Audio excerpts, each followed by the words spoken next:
नमस्कार दर्शक बंधु आज हठात प्रकृति निजर रूप बदलाई देइछि। देखंतु एही दृश्य प्रबल कुआपथर वर्षा रे बरगड़ और बलांगीर जिल्लार विभिन्न स्थान सते जेमिति काश्मीर पलटि जाइछि। एही वीडियो आपण देखिले आपनकु मध्य लागिबो एहीटा काश्मीर, किंतु आज दिन प्राय 2टा समय रे बलांगीर एवं बरगड़ अंचल रे एही बोली कुआपथर वर्षा होइछि।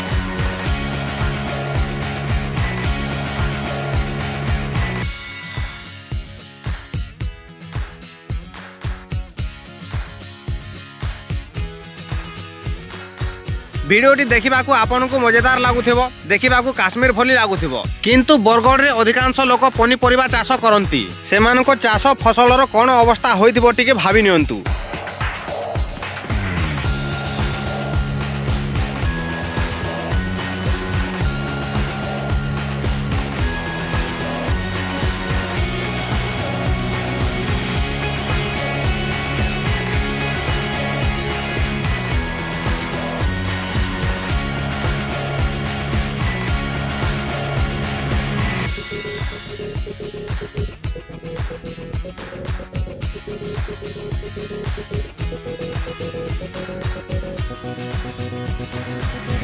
भिडियोटी एते पर्यंत देखिछंती जदि चैनल को सब्सक्राइब करके जानतु।